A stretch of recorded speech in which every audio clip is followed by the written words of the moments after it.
Call to order the April 16th meeting of the Cary Town Council. And at this time, I'll recognize Councilmember Con Johnson, who will lead our ceremonial opening. Thank you, Mr. Mayor. Good evening. As we start our meeting this evening, I'm going to share that I've brought a prop with me this evening. This I brought with me after the pinwheel ceremony that we had at our downtown Cary Park, along with Public Safety and Child Protective Services. That was yesterday. The majority of council was able to be there, and a lot of people came to show their support for Child Abuse Prevention Month, which happens every April.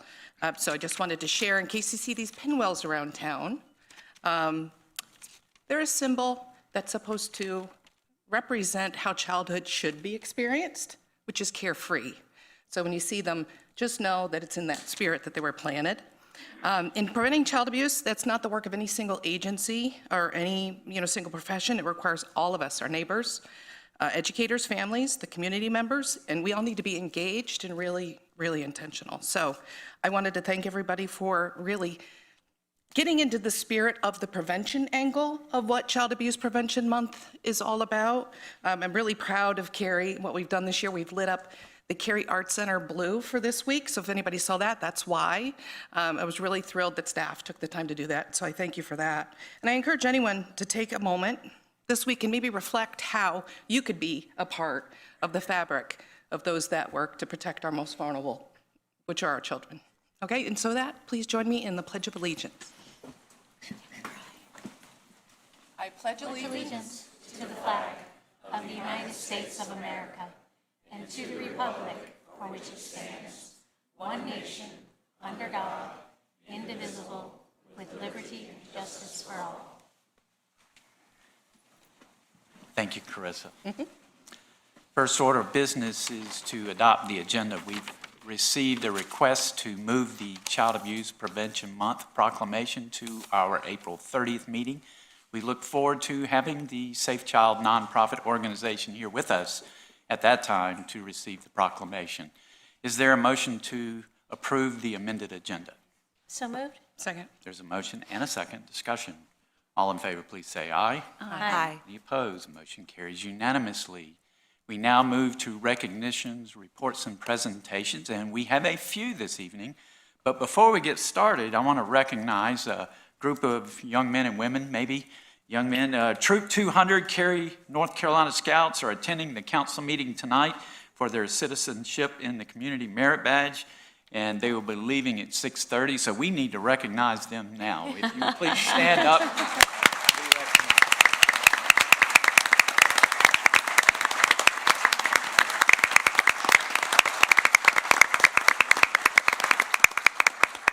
We hope what you witnessed this evening will be informative. Okay, so our first recognition this evening is the presentation from the Citizens Assisting Police, and I'll invite the CAP president to meet me at the podium.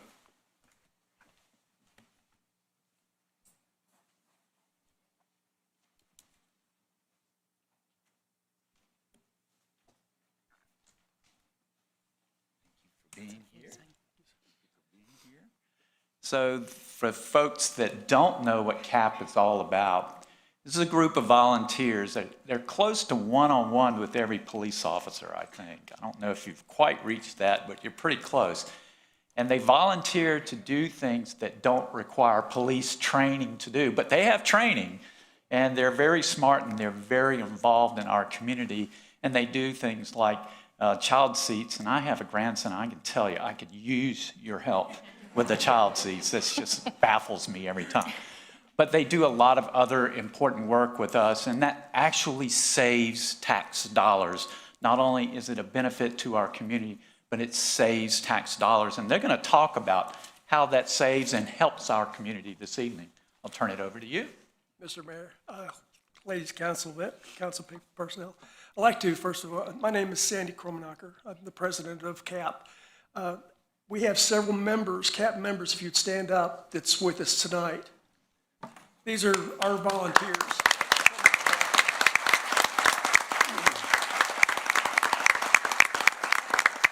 Give you a little history about CAP. Back in 1997, Cary Police put together this program, and citizens were able to come in and go through this training program. So that was when we actually formed. In June of 2000, we actually incorporated. And our goal is to assist the people that are providing the law enforcement. So we assist the police. Some of our goals are to the child seat checks. We have our personnel, several of our personnel have gone through the training, the week-long training and everything to be certified technicians. So we go above and beyond just to make sure that we have those qualifications. Bike refurbishing, we do that so that we can give bikes away to needy children. Project Phoenix, we've done quite a bit with Project Phoenix. Safe Child Blankets, we do we do a lot of work with that, providing blankets. For the Cary Police, some things that we do is traffic control during any Cary festival. So we're there to assist with the traffic control. Downtown patrol is something we just started within the last couple of years, and it's been great because we go downtown and we're able to talk to the vendors. We're also able to talk to the people in the community, and it helps out immensely. We also do park and greenway patrols, again, just to make it safe for our citizens. And seatbelt surveys. So if you ever wonder where 98% comes from, that's coming from us. We're there, writing all this stuff down. Last year, we had 5,121 hours was volunteered. And during that time, we have people that go above and beyond. Well, Miss Barbara here is she was given the Volunteer of the Year, and we're very proud of her for what she's accomplished. But with that 5,121 hours, we provided you with a check of $201,869.82.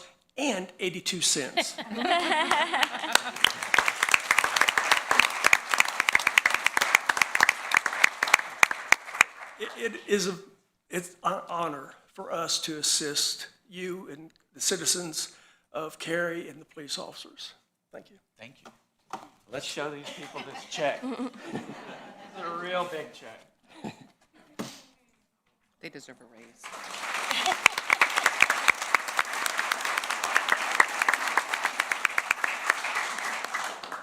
Thanks.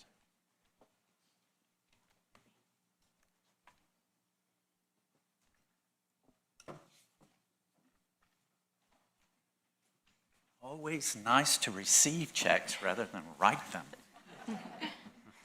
Okay, our next recognition is the Earth Day Proclamation, and I'll invite Councilmember Brittany Richards, Lois Nixon, Pat Fish, and Ann Kratzer to the podium for the presentation.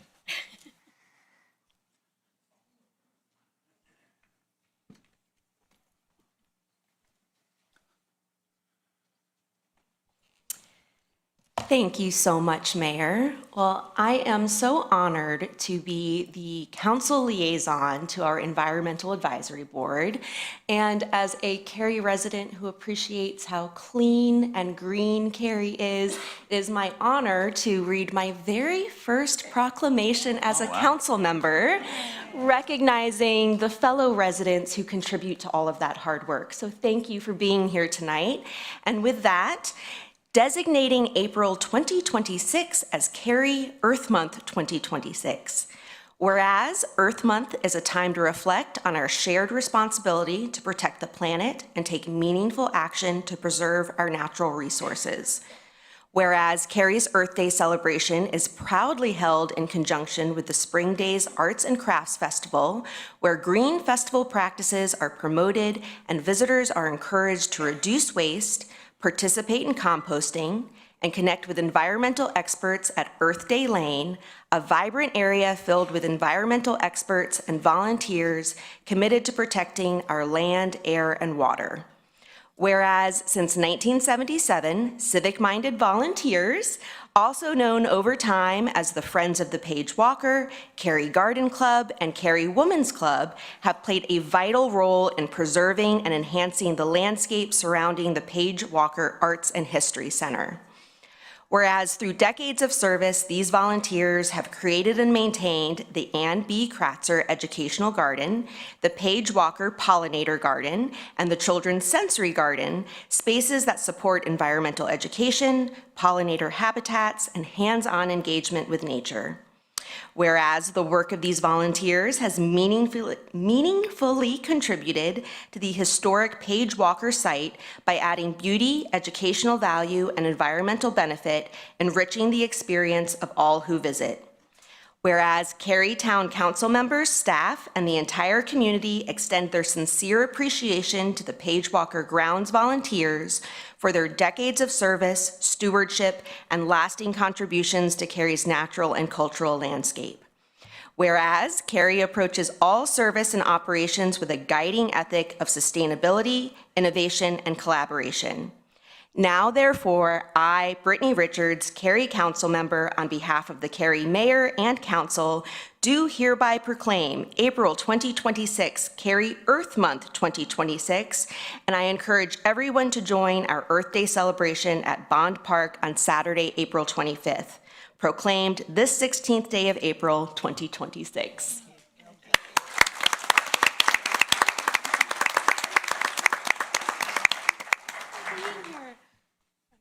Any one of you can be the proud recipient? Thank you so much. Thank you so much, Brittany. We broke you in with a good one. That was a long one. All right, and finally, under recognitions, reports, and presentations, we have the interim town manager's update. Thank you, Mayor. Just before this meeting, Council held a work session to discuss upcoming changes to the Citizen Convenience Center, as well as Council's delegation of authority regarding staff spending thresholds. That was a very helpful discussion, and as a reminder, for anyone who missed it, the work session was recorded and is available on the town's YouTube channel. I also wanted to remind everyone here and watching at home that we're still taking input for the fiscal year 2027 budget, which Council will vote on in late June and will go into effect July 1st. My proposed budget will be presented to Council at the quarterly meeting on May 14th, and it would be great to have as much input as possible between now and that date. And even so, we'll continue taking budget input all the way up until adoption and the vote on in late June. Submitting budget input is as easy as calling or texting or emailing 311. Folks can also attend any of our regularly scheduled council meetings and provide input during the Public Speaks Out portion of the meeting. And we'll also have 2 budget public hearings, one in May and one in June. So there's lots of ways to get input in projects, programs, and the people that will be part of next year's work. And with that, I'll turn it back over to you, Mayor. Thank you, Mr. Overton. All right, we move now to Public Speaks Out. We've included instructions for speaking at this forum online and on the printed agenda. There were 3 opportunities to participate in Public Speaks Out: through written comments, by calling in, or by attending here in person tonight. And if you are here in person and would like to speak, I would ask that you please take a seat in the rows to my right that are shown as highlighted. Public Speaks Out speakers have up to 3 minutes each for their comments and may speak on any town-related topic as long as it's not a public hearing, and that works to your benefit because you get more time at a public hearing. The 3-minute time limit will be enforced, not to be rude, but to be fair to all of our speakers. We have a timer on the podium. It'll start off with a green light. When it turns yellow, that means you have 30 seconds remaining. And when it flashes red, your time is expired. And again, that's the point. I will interrupt you, trying not to be rude, but to be fair to all of our speakers. I would ask that our speakers be respectful in their comments and direct the comments to the entire council and not to an individual. And I thank everyone in the audience for understanding that and respecting that this is a business meeting. Please do not applaud, make remarks from your seats, or anything else that may distract from this meeting. So now is the time for Public Speaks Out, and I will first call on the clerk to read any written comments and call on any registered speakers. We've received 4 written comments. These have been emailed to council prior to the meeting, provided to council upon their arrival, and attached to the online agenda. We have 4 registered in-person speakers. Starting, our first one is Katie Belsa.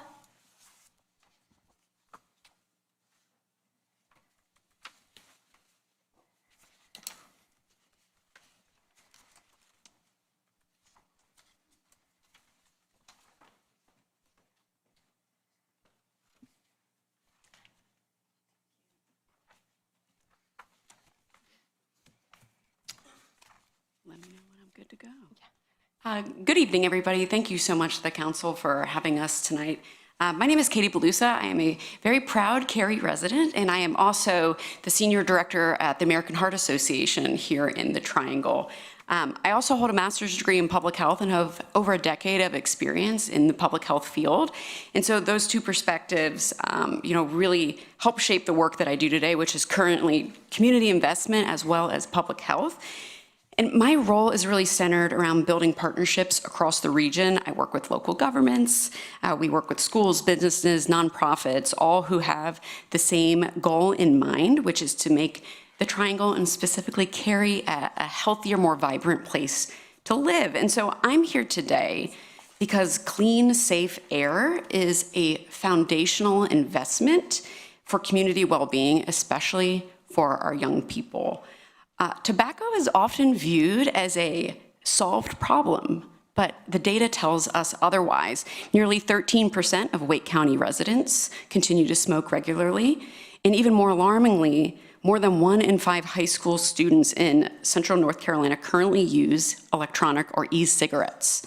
This reality really does impact our public places in Cary, especially in normalizing the use of tobacco products for impressionable youth. From a public health standpoint, we know that secondhand smoke and e-cigarette aerosol have real consequences.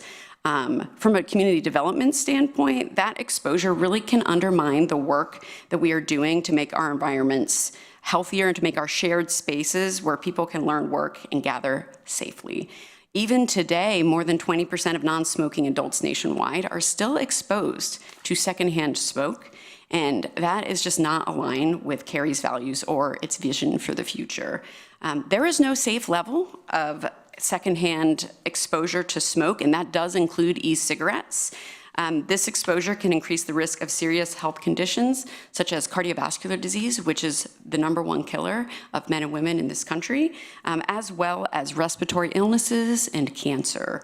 So young people should not have to face these dangers in public places that are really meant to support their growth. As someone who works every day to bring new partnerships and resources and investments to the region, I see policies like this as a long-term infrastructure for health. And you're going to hear from my colleague shortly after me. She'll share more about that. But the town of Cary is consistently ranked as one of the best places to live for a reason. And so we believe that updating the smoking ordinance to include the DHS tobacco-free places model continues to prioritize evidence-based solutions and strong leadership. So thank you so much for your time. I really appreciate that, and have a nice evening. Thank you. Our next registered speaker is Emma Kate Burns, followed by Reverend Pinckney.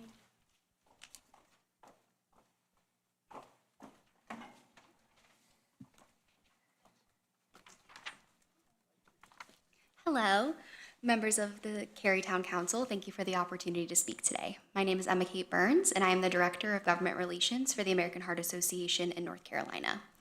I'm here today to ask for your support in adopting the DHHS model for tobacco-free places, which will be presented by staff later this evening.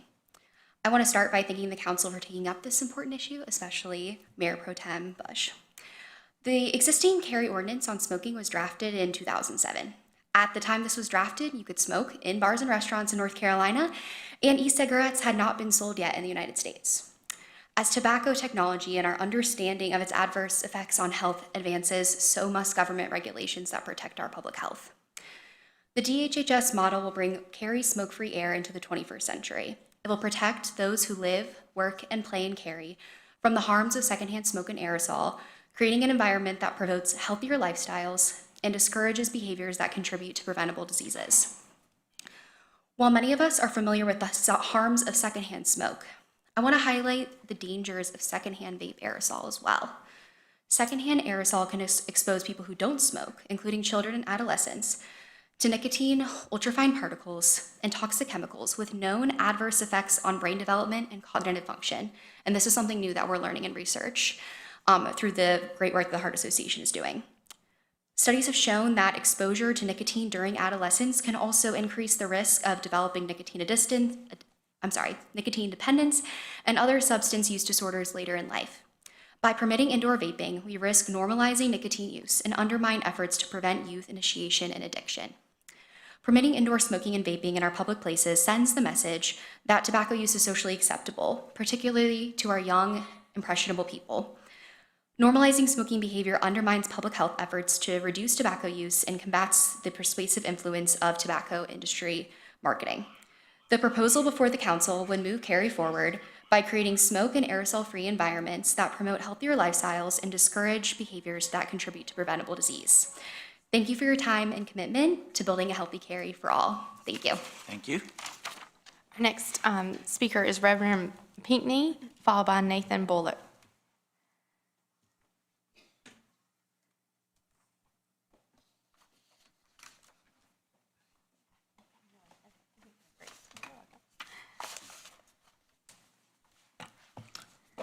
Good evening, everyone. I've been here for 13 days and I've been loving it. I packed up my car and came to North Carolina because I wanted a peaceful place to live. I'm Reverend Pamela Pinckney, and I'm not here for a light or a transient cause. I was introduced to One Wake on yesterday, and they were talking about affordable housing. And there are so many components to fit under the umbrella of affordable housing. There are many categories that are impacted for each of us. I have on my religious garmentry because I would like to bridge the gap between God and government, because we have a common need, which is affordable housing.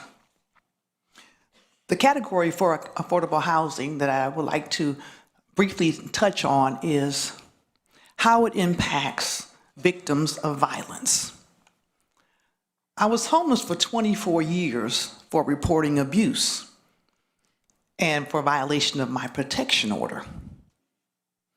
Victims of violence not only do not have adequate funding to receive attorneys in the process, but don't have affordable housing. When a person leaves a domestic violence or any type of violent situation, there is not adequate funding for the person to live. And it puts the victim back in a compromising position to decide, would I be better off staying where I'm being abused, or would I rather be homeless? It doesn't matter what color we are. It doesn't matter our gender. It doesn't matter where we've been and where we come from. Violence impacts all of us. I spent over $4,000 just within the last month just paying for hotels to stay in. Affordable housing. It is a biblical concept. It is a biblical practice. Affordable housing for victims of violence. During the time of my homelessness, people decided to put labels on me instead of supplying me with resources.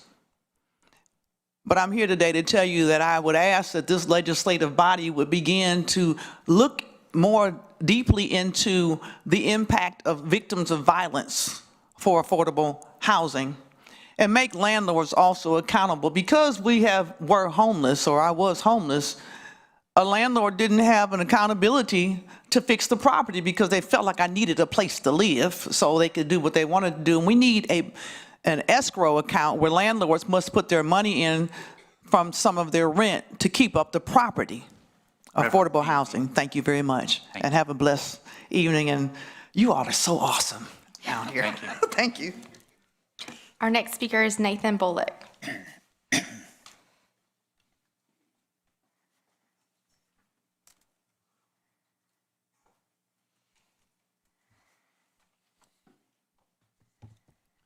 Good evening, Mayor and council members. My name is Nathan Bullock, and I have lived in Cary for the past 3 years, during which time I've done my best to be involved locally and to learn about my neighbors and the needs of my community. When I first moved to Cary, I was working as a high school English teacher at a school in Raleigh. And as I've read the data about our town, I've realized that in many ways I am representative of our changing workforce and citizenry. I'm a millennial, under 40, with graduate degrees, working remotely for an education nonprofit, and unable to afford buying a house in Cary. You know all the data much better than I do, and you know the impact that our town's sustained investment in affordable housing can have. Look at anything else our town has invested in. We top the charts in so many categories: public safety, parks, environmental sustainability, healthcare facilities, climate resilience, and overall quality of life.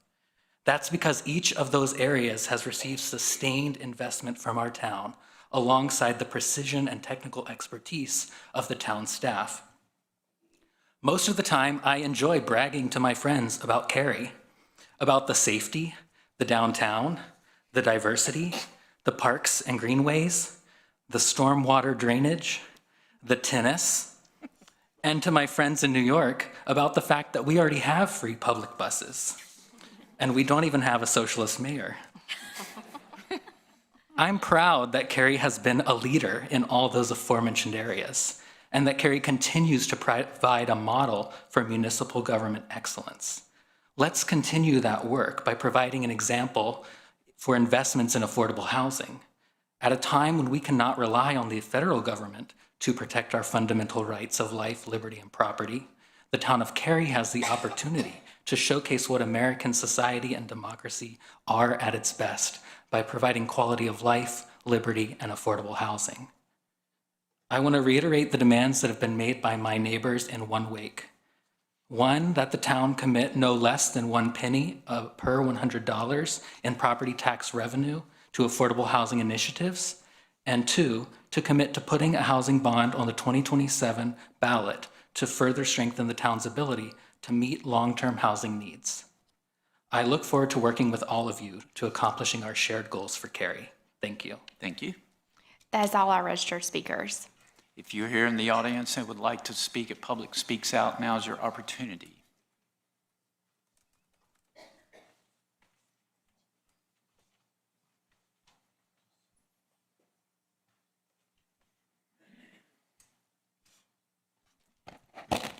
Good evening, and thank you for this opportunity to address you.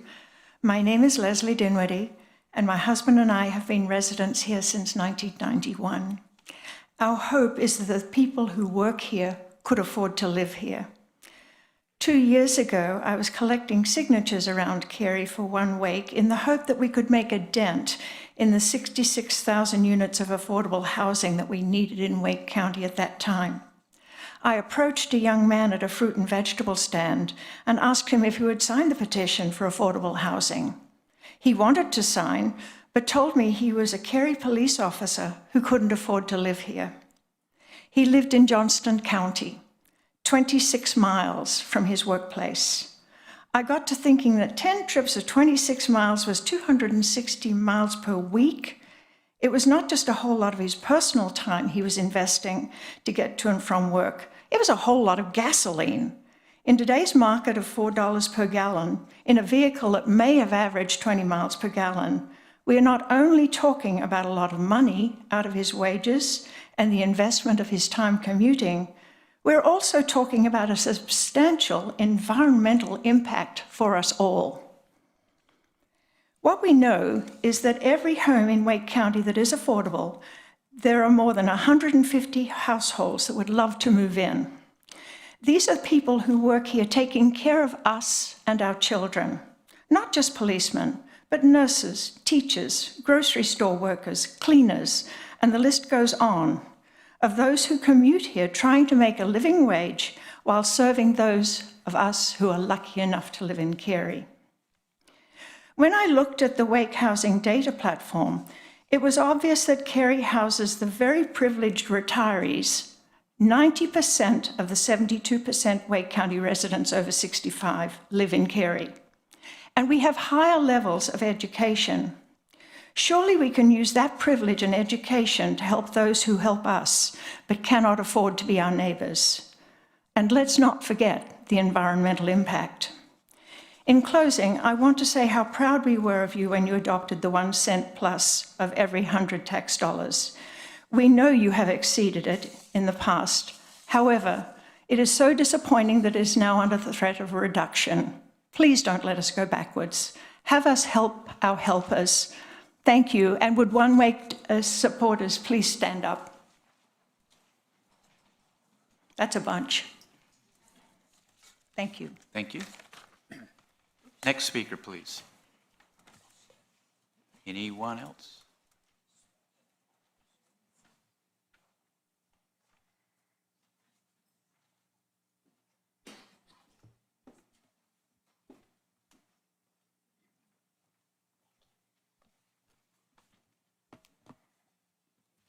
Good evening, Mayor and City Council members.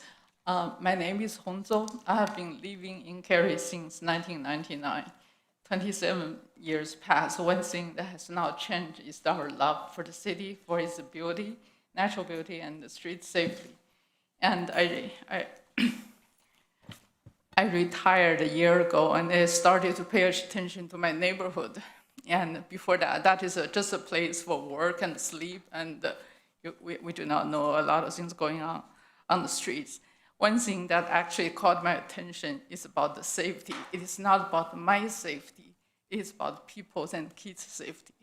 And 27 years has a lot of changes in industry, in the environment, in technology. This new thing called e-bike is really got me concerned. And I'm looking through outside my window, I see those young kids are dashing on the street at this full speed. Some of them on the e-bike, some of them on the e-scooter. I do not know any better. And one thing I decided to do is that I want to learn from a neighbor. I got down next door. I started 3 days ago. And I'm just have a very naive thinking. I thought, maybe just control their speed is going to help with their safety. Very naive thought. 3 days later, 170 votes coming back just right before this meeting. This is what I learned. 68% of people, 115 out of 170 people believe we should have a speed limit for the kids riding the e-bike and e-scooter. And 40 of them, 24% decided, no, we already have enough speed limit for the vehicles. And I leave a third option. This is it all depends, 9%, count 15 people. And from the notes I received from those feedback, and I think one thing is common, people do experience this kind of uncertainty and anxieties about young kids. They're riding a vehicle that is really, they do not have all the skills to master. And it is very rare for you to send your toddlers or elementary kids, school kids to the public street, but you can see them, they're riding the bike full speed on the public street. And that concerned me. And I also learned that City Council is going to work on some regulations, and I hope that is going to address some of my very deep concerns. Number one, e-bike, there has to be I'm so sorry I have to interrupt you. Your Sorry. time has expired. If you have notes with you, if Yeah. you could leave them with the clerk. Okay. We'd very much like to hear them. Yeah, I have 3 things, and sorry about the overrun. You're fine. Yeah. If you could leave them with the clerk, we'd love Okay. to have them. Okay, thank you. Thank you. Anyone else for Public Speaks Out? Anyone at all?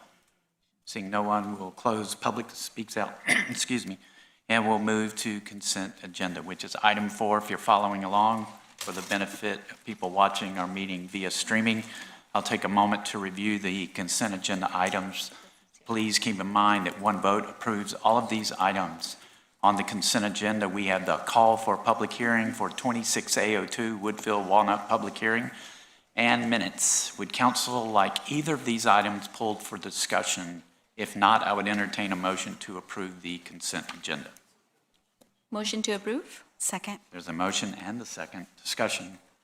All in favor, please say aye. Aye. Any opposed? Motion carries unanimously.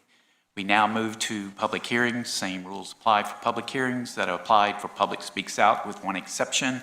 Speakers now have 5 minutes each for their comments. Our first and only public hearing is 26A01 Macedonia Place, and Principal Planner Rachel Smith will introduce the item. Council may take action on this item. Ms. Smith. Good evening, Mayor and Council. The owner of a 10.89 acre assemblage located at the intersection of Macedonia Road and Jones Franklin Road has submitted a request for annexation. The properties are located within Cary's extraterritorial jurisdiction. In 2020, the current zoning was approved for mixed-use district with the Swift Creek Watershed Protection Overlay District. The zoning permits the proposed development of 226 multifamily dwelling units. Per the zoning, 23 units will be workforce housing units offered to renters with an income of no greater than 80% of area median income. Annexation is required prior to approval of the development plan and to allow connection to Cary's utilities. All town services are anticipated to be available to serve the site. Following tonight's public hearing, Council may take action on the request. This concludes staff's presentation, and I'm happy to answer any questions you may have. Thank you, Ms. Smith. So now it's time for the public hearing for 26A01, and I'll call on our clerk for any written comments and call on any registered speakers. No written comments and no registered speakers. Okay, if you're in the audience and would like to speak at this public hearing, now's your opportunity. Anyone to speak at 26A01 Macedonia Place? Seeing no one, I'll close the public hearing and open it up to council members for questions or comments. I have Motion. one comment I'd like Sure. to share. It's not wholly specific to this annexation or any particular rezoning, but, 80% of area median income is not a magic number. And I'm just sharing my singular perspective on this. There's almost more value in fewer units at a lower AMI. I totally agree. Those are the families that are 80% of AMI is over $100,000. yes. So, and that's not, I'm not criticizing. This is not about this project. This is a topic in Just general. a general, yeah, I just want to be super clear here. I hear it and I hear it. It's not nothing, but it's not quite as impactful as I think what our intention is when it comes to affordable housing. So I just wanted to share that perspective about, I know sometimes they'll give us a 80% at 15 years and we're like, it's something, but it's not exciting. Then they'll extend it to 30 years and it's still okay, but coming down to 60 or 40% of area median income, that would be something that I feel is, though, really meets the spirit of truly housing affordability for more people so that folks can afford to be our neighbor. Firemen, firefighters, police officers, teachers, service workers. Yeah. You're not touching them at $100,000. You're not, and you're definitely not touching the fantastic folks that choose my groceries for me at Harris Teeter. And that's my most recent conversation about affordable housing was with a couple of folks there, and I promise you they're nowhere near 80,000 or 80% of AMI. So I just wanted to, this is not directed at you. I just wanted to share that perspective. Thank you. I feel the same. And this is, well, just to remind us, this is an annexation associated with the rezoning that happened already, correct? Yes, it was approved in 2020. 4 years ago, right? Okay. And a So it's not development like- plan and- as well? Yes, the development plan is presently on its 7th round of review. Oh, my goodness. And this is the last step. So if this was approved 4 years ago, they were on the ground floor of offering Correct. reserved affordable housing. So let me amend my comments and say, and I also commend this applicant. I just wanted to kind of set the record straight that it was a while ago and they were one of the first in. And so I really am quite thankful for this applicant that made that condition for us. And, barring that, I'll make a motion that we approve annexation petition 26A01. There's a motion. Is there a second? Second. Second. Just to follow up in discussion, for those that are watching, any type of affordable housing condition is voluntary. We cannot require it. So if the applicant doing that, that's a great thing. That's somebody that cares about their community. So, Mayor, I just want to make one Sure. comment. I think this is also a testament, like what you said, was 4 years ago when the rezoning, so it took like 4 years for this project to come back and, through the development agreement. So the amount of work that goes between the staff and the applicant is pretty considerate. So thank you so much for that, and we appreciate everything that you guys do. And since we talked about affordable housing, for any developer that might be listening, that I think the feedback is we were really glad that it started at a certain point, and we'd love it to continue, and maybe even working with staff, we can find other ways and other opportunities besides conditions. Yes. For a certain number of units or a certain number of, units at a lower rate, or maybe even a housing fund or a payment in lieu or something very new and exciting that's being done in other municipalities. I think we're all very open to a wide variety of opportunities to provide affordable housing for the people who make Cary so great. And we very much appreciate our public-private partnerships. Absolutely. Great point. Anything else? Rachel, if you'll indulge a question just for my own edification. We so frequently see rezonings and annexations paired. And so why the multi-year gap between the rezoning and now the annexation before us? Sure. So the paired rezoning and annexations that you often see for a joint public hearing are often not within Cary's extraterritorial jurisdiction. Well, they're not within the territorial jurisdiction because they don't have initial town of Cary zoning at all. So the annexation must occur at the time of rezoning so they can establish that rezoning. Now, for a property such as this, which is already in the extraterritorial jurisdiction, it already would have an underlying Cary zoning. Right, so they rezone to change the zoning, and then they can wait to file their annexation petition. And there are some reasons for the wait in this case. They had some demolition work to do, for instance, and they also are able to defray paying Cary taxes until the time of annexation. Understood. While they go through their rounds of development. Underline the plan last review. point. That's a great question. Thank you. I mean, they have to save money somewhere. We have, would you like to say something? And also want to share this, Councilwoman Kong Johnson. You can talk just call about me Carissa. I want to be, this is a professional meeting. So the 80% AMI, and I think 2020, the AMI is not as high as now. So what I learned is also you use a percentage or kind of reference, the number could change over years. So which is, we have to look into other factors to decide for the housing affordability in Cary. And just to add on to that point, and I know we're going down a rabbit hole here, but the income for Cary residents is increasing. I think it was over 26% in the last 5 years, which drives up the average median income. So you're going to see it continue to rise. So it continues to be an issue. Yep. Okay, we have a motion and a second for approval. All in favor, please say aye. Aye. Any opposed? Motion carries unanimously. Thank you. Thank you. We now move to discussion items. We're at 6.1, a council-initiated item for community concern regarding e-bike safety. And this was submitted by Sarika Bonsall and Brittany Richards. And per council procedures, the council as a whole may take one of the following actions. We can discuss this issue and take action at the meeting if no information is required from staff and council does not seek public input. We can refer the request to a future meeting at which time staff can report with staff recommendations that will be prepared, or we could decide not to pursue the council-initiated request. Having said that, I'll recognize Councilmember Bonsall, and she can introduce the item. Thank you so much, Mayor. And I want to thank the speaker earlier for bringing up this, introducing this topic.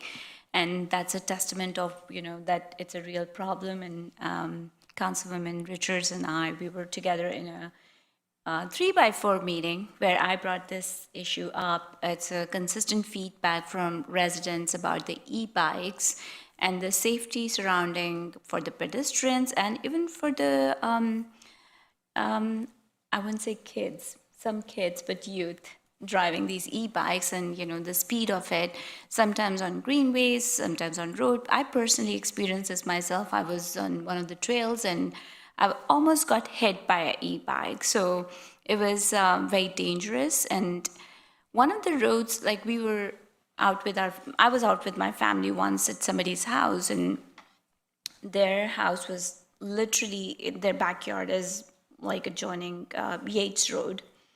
And around 10:30 or 11 p.m., there were about 20 or 30 e-bikes zooming at very high speed. And it was very dangerous. And there is absolutely, this is one thing that I continue to hear from the residents of District D, and as I understand from Councilwoman Richards, have heard from residents of District A as well. And I'm not an expert here, but I would really like for our staff to come up with a recommendation on what do we do about this issue? How do we do enforcement? I know we cannot stop e-bikes, but how do we address this concern? Ms. Richards. Well, thank you, Councilmember Bonzal, for your leadership here and elevating this issue. And you're exactly right. You and I have both been hearing similar concerns from residents. And so I think that is what both you and I would like to see tonight, is more information from staff for us to make an informed decision about the best way to tackle this problem. A comment I've heard from a number of residents is Cary is usually a leader and an innovator, and they want us to be proactive instead of reactive, and they're genuinely concerned that it's going to take a tragic incident with a child and an e-bike before we take this seriously. And so I think in the way that we like to lead, that we should take a look at this before that happens. As with any issue, the specifics are going to be important. And so I know that we already have speed limits. Thank you to the resident who discussed the importance of speed limits on our greenways.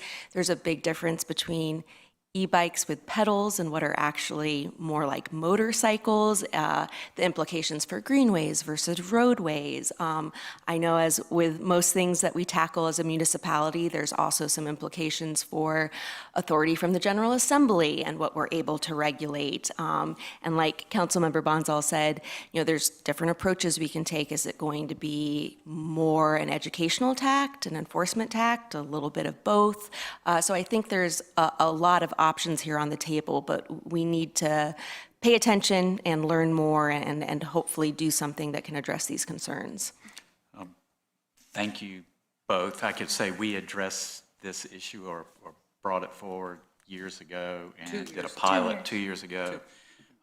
One thing I know that now is our police department is dozens of officers short. They're doing required overtime and asking them for enforcement. That's going to be a big ask. And so I'm not sure if that's a solution, but we're not looking for solutions tonight. We're going to ask staff for solutions. But I know that is a concern. When I'm listening to you, I'm like, oh, don't put it on the police. Yeah. So how do you fix it? I have no idea. Right, and we'll leave that ingenuity to staff, but we bandied about a couple of ideas, of engaging the teen council in some peer-to-peer education, maybe tying this into Bike Month and offering some educational programming there. I think a lot of it could be well-intentioned parents who have their children outside riding our greenways, which is great in theory as long as they're doing it legally and safely and responsibly. I do also want to note at the same time, this isn't about curtailing e-bikes completely. I've also heard from residents who say, I have mobility concerns, and my e-bike is my way for me to enjoy our greenways. So being mindful of those residents as well, just trying to keep everyone's safety in mind. Yeah, and as I think I am the only e-bike owner and active rider. In my family, we have 3 e-bikes. And so I do want to acknowledge how difficult and complex this is. I don't know if you've ever gone on Amazon and typed in e-bike, but what comes out on Amazon, and the first 3 items that come up, none of those are actually e-bikes. There's multiple different types of bikes, and most of those things that pop up on Amazon are actually mopeds and are not allowed to be on our greenway. So I think a lot of this discussion and it's not the fault of the parent who thought they were purchasing the right thing. It's generally hard to tell where the line is. And so I think that you both are going in the absolute right direction. I'd like to, absolutely thank you for your leadership, both of you, for your leadership in that, because I'm not jumping to blame anyone, because some people, well, parents shouldn't buy this, or they shouldn't get this, or kids, a lot of people, I see kids riding around under the age of 16 without a helmet. It's a law. If you're under the age of 16 and you're riding a bike, you should be wearing a helmet. We don't enforce that law, although it would be for the public health of the child. We don't. I will say that when staff, because I imagine there's a lot of consensus here to look into this again, I had the opportunity to participate in an e-bike seminar put on by the North Carolina Bike Walk community.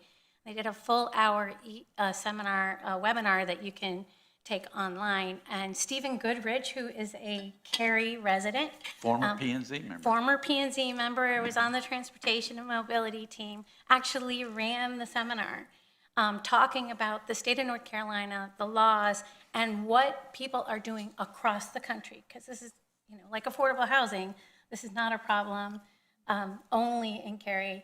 It's a problem everywhere. So I think that as staff looks at this, engaging with the experts and professionals on what does education look like, what does partnership look like, what can we do? Because I really would like to stay away, if we can, from the whole blame game, because I think everybody's just trying to do the best. And when I'm out on the Greenway, because my husband's had back surgery, so his recumbent e-bike allows us to go 40 or 50 miles, which he just would not be able to do otherwise. So it does give many of us an opportunity to be free, enjoy the outdoors, to get exercise. None of us want to take away from that. We just want it to be done safely for not just the e-bike riders, but for everybody. I think Mayor Pro Tem Bush, you raise an excellent point, and I think the place that we come from is exactly where you understand the intention that, it's not a blame game on the parents because they're trying to do the best. And, e-bike is the future. It's like AI. AI is the future. How do we, but we have to make sure that as a town, like what Council Member Richard said, we have to be proactively looking at, so that especially what kind of bikes are out there. And how do we make sure that we are putting some guidance out there and making sure whatever, I know we are short on resources, so how do we maximize and make sure that the residents feel safe while walking on sidewalks, on greenways, and I'm a mom of 17-year-old. I worry about their safety, that they should not, kids should not get hurt, and they should enjoy, and they should be able to use e-bikes. I would love to try your e-bike someday. I'll bring it up. Bring one over. Yeah, because I know we don't have to ideate tonight, but our greenways themselves are such a great opportunity for education. I mean, I know as I use my greenway that we put up signs as an educational opportunity, as we did when we were figuring out if we were going to allow e-bikes initially. Right. And so, I mean, I could even just envision signs that say, did you know this isn't an e-bike and this isn't allowed here? Something. We had the green ambassadors for Earth Day. He did a Yes. great job talking about compost. There's so many, I mean, we say not ideate, but we Yeah. are ideating. Yes. Because we're also passionate about finding the right way to do this that's not punitive, but rather Exactly. an incentive. Yeah, because to your point of not blaming, I don't think most residents are doing this in defiance of the law. They're doing it because we're just missing an education piece. And maybe, again, we are not trying to solution it tonight. We keep saying this, but we keep solutioning it. And maybe we can use our CAP team to help kind of the education part, but that's something for staff to think about and present to us. I have another idea about the e-bike, because I feel it's more concerned about the safety.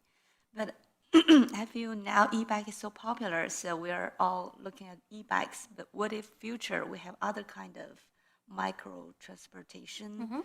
Scooters or other kind, maybe you can fly or anywhere. But Personal drone. Personal drone. So Not that's that far also- away.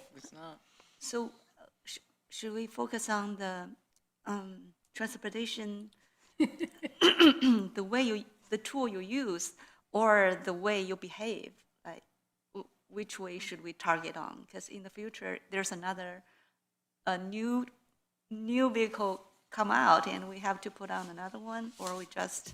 And your point is exactly right, because that's why in the e-bike update to the policy, it is mostly focused on the miles per hour, 50 miles per hour, which is the limit on our greenway. Raleigh's miles per hour limit is 10.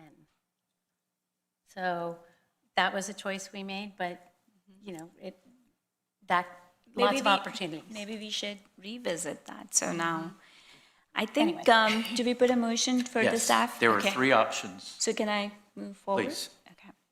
So I would request our staff to prepare a recommendation and, there is something on the screen. I saw everybody looking at the screen, should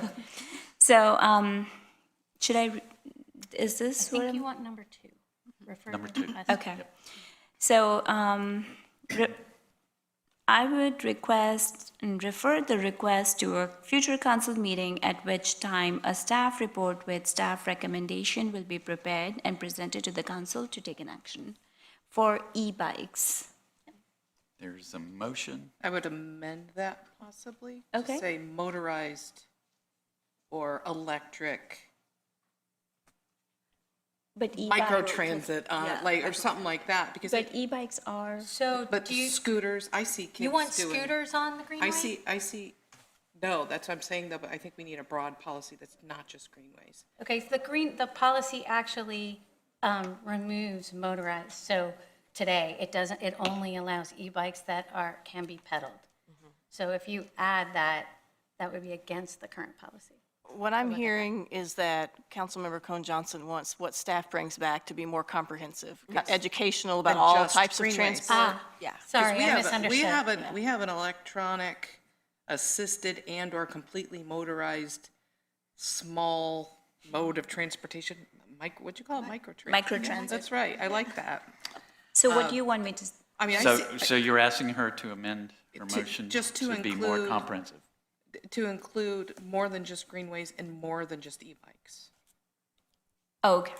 So I'll make an amendment. I'll refer the request to a future council meeting at which time a staff report with a staff recommendation will be prepared for A comprehensive review of our e-bike policy. exactly what Mayor said. Perfect, thank you. Is there, you're the second? I want you to Second. Second. Discussion. All in favor, please say aye. Aye. Any opposed? Motion carries unanimously. Thank you. We now move to our second council-initiated item, smoke-free ordinance. This was submitted by Mayor Pro Tem Bush and Councilmember Michelle Craig, and I'll recognize Mayor Pro Tem Bush at this time. Well, thank you, and many thanks to the folks from the American Heart Association who came and spoke and provided a lovely letter of support.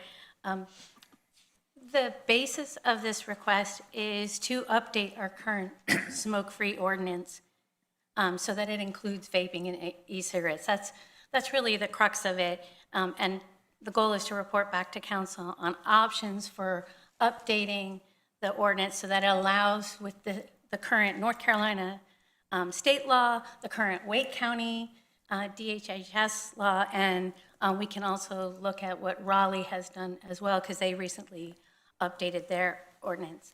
And although we got great data from the speakers, from my perspective, it's about just a few things. One is about protecting our kids, reducing the confusion, because there are different ordinances depending on where you go in Wake County, so making all of our ordinances align. You know, if you're going to Wake County, you're going to Apex, you're going to Raleigh, there are different rules and regulations. So aligning with that would be helpful, and making sure that the laws that we have on the books actually match the way people are living their lives today, and making sure that, you know, we focus on the public health of our community. Ms. Craig, anything to add? I just wanted to to thank Mayor Pro Tem Bush for initiating the conversations. And as I'm a child of a parent who died at age 60 from lung cancer, and I have another parent who's had 2 lung surgeries, one within the last month due to lung cancer. And I know that smoking is a choice. And I also have a family member who was diagnosed with lung cancer who has never smoked a cigarette. So secondhand smoke is not a choice if you're in the wrong place, the so-called wrong place at the wrong time. So this was easy for me to support, especially as a youth advocate, as a teacher in our public school system. So I'm just happy to support bringing this initiative forward. Thank you. I tell you what you said really resonated with me, being consistent across. That makes sense because that will help with enforcement.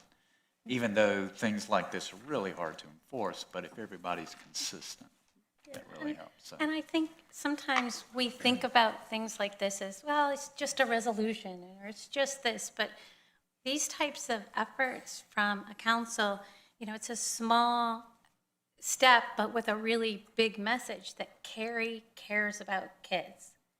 And we take our kids' health absolutely seriously. We want the laws to match what families should reasonably expect when they walk into a public place. They hope that that would be a safe place for everyone. Yeah, thank you for elevating this, my 2 colleagues. I was really moved too by the speaker's comments talking about how actions like this can start to change societal norms. And I think that's part of it too, because it is astounding to me to think of in my childhood walking into a restaurant and being asked smoking or non-smoking. It is almost inconceivable to believe, to tell my own children that used to be the case. And so it is taking actions like this that help move those societal norms to model healthier behavior for everyone. I also think, just as an aside, not to make the meeting go on even longer, but at this table, can I just ask, how many of you grew up with a parent that smoked? I mean, that just shows you how society has changed in that case. I have RSV now because both of my parents smoked when I was a kid, and asthma. You too. So I really think that this is turning the table on generational change. So I'll make a motion that we refer this request to a future council. Can you make a comment? Oh, sorry. No, that's fine. You want to say something? Me? Oh, yeah. My dad died of lung cancer too. So, so I agree with all of it. Go for a motion. I do. Anyone that knows me, my close friends, like if they do hookah, most of them, and I just leave the party or the house when they start the hookah, and they know not to do it in front of me. So I am very against smoking myself. But I understand it's a choice. People do what they have to do. But I agree in public places, we have to be respectable and having consistency. So I am grateful that you brought this forward, both of you. Thank you. Absolutely. Okay, anyone else have? You can put a I'm motion so now. sorry. No, you're I was fine. looking this way and totally. Wait till she starts and then say something. All right, so I'll make a motion to refer this current request regarding the smoke-free Cary to a future council meeting, at which time a staff report with staff recommendations will be available. Second. There's a motion and a second. Discussion. All in favor, please say aye. Aye. Any opposed? Motion carries unanimously. That concludes our regular agenda. We will now go into closed session. Would someone like to make a motion to go into closed session? Pursuant to Go for it. Pursuant to GS 143, 318, 11A 1, 3, and 6, I move that we hold a closed session to consult with attorneys employed by and/or retained by the town in order to preserve the attorney-client privilege between the attorneys and the town, prevent the disclosure of information that is made privileged or confidential pursuant to the laws of the state or not considered a public record within the meaning of Chapter 132 of the General Statutes. Consider the qualifications, competence, performance, character, fitness, conditions of appointment, or conditions of initial employment of one or more individual public officers or employees. There's a motion. Second. And a second. Discussion. All in favor, please say aye. Aye. Any opposed? Motion carries, and we will now go into closed session. Okay, now you.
We'll reconvene our council meeting. We have concluded our business. I would entertain a motion to adjourn. So moved. There's a motion Second. and a second. Discussion. All in favor, please say aye. Aye. Any opposed? Motion carries, and we are adjourned.